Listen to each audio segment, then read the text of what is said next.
starts now. Good evening, everybody. I'm Chad Mira. And I'm Lauren Culber. Thank you for watching KX News. And our top story tonight, child identity theft. We do all we can to protect our children. We shield them from strangers. We baby-proof our homes, and we monitor our kids' use of electronics. But what do you think to protect your child's identity? Kids under the age of 18 are 35 to 51% more likely to be victims of identity theft than adults, and that's according to AARP. The organization states that it is relatively simple to add a false name or age or address to a Social Security number. Alicia Huck explains how it's not just a problem nationwide, but right here at home in North Dakota. Kelsey Pearson's daughter Murphy is 18 months old. Show them how your chair works. But you won't find any photos of her on social media. We've pretty much kept her off Facebook completely. Actually, we announced that we were having our new baby on Facebook, and she had a shirt on, and we fully cropped out her full face and literally just put the shirt that she's going to be a big sister. Pearson has been careful about Facebook ever since her cousin's account was hacked. I kind of was already iffy, and then my cousin had a baby.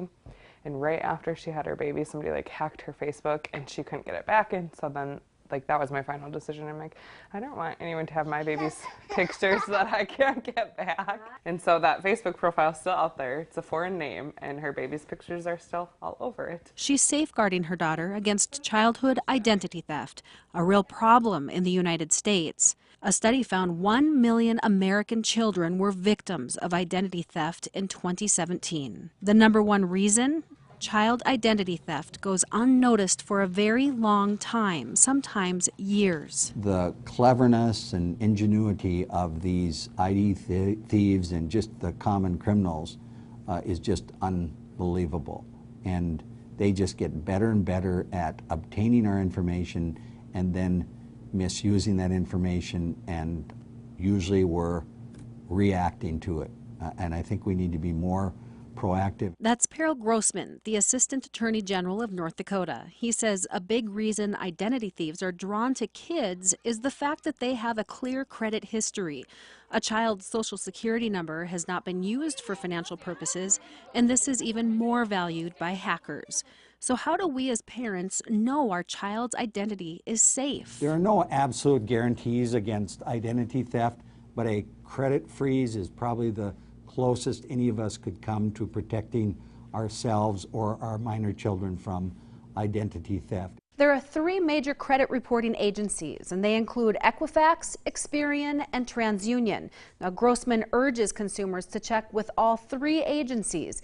And if you discover that a credit file or credit report exists for your child, and you personally did not list your child as an authorized user on a credit card, that is a red flag. Most children under 18 will not have a credit report.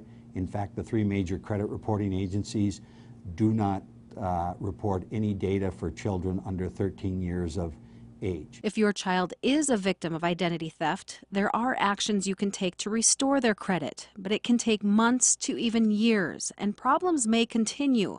Grossman says some victims of identity theft have even been re-victimized by no action of their own. We want to make sure they're not going to experience credit problems in the future simply because they were the victim of identity theft. Which is why Pearson takes extra precautions when it comes to protecting her own child.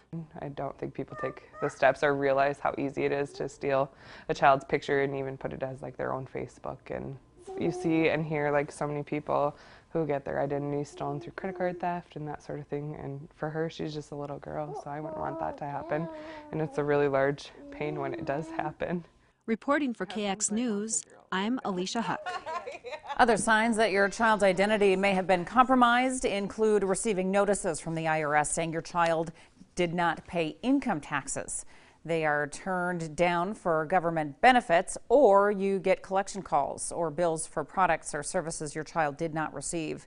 Because this is such a problem, we want to help. Head to kxnet.com. We have a link to walk you through the steps to protect your child from identity theft and what to do if your child is already a victim. Tax season brings even more opportunity for your child's identity to be stolen. A recent consumer report warns that during this time of year, children are especially at risk. The report says researchers who specialize in the so-called dark web say they're seeing an uptick in the number of cyber criminals looking to claim dependence on fraudulent tax forms. All they need is a child's first name, social security number, date of birth, and mother's maiden name.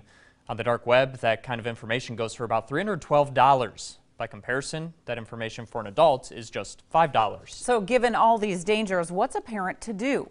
When it comes to taxes, the number one thing is to file early. The longer you wait, the more vulnerable your family is. Second, just because an after-school program or doctor's office asks for your Social Security card does not mean you have to give it out. They often want it to keep their record keeping more convenient, not because it's required. Protect your print copies. Social Security cards should be filed away in a safe place. Most identity theft against children is done by someone they know. And keep an eye on your junk mail. This can be one of the biggest hints that someone has started using your child's personal information. One final tip, know what your kids are doing. Parents should know what personal information their children are storing on electronic devices or sharing with third parties. New developments tonight on a story we first told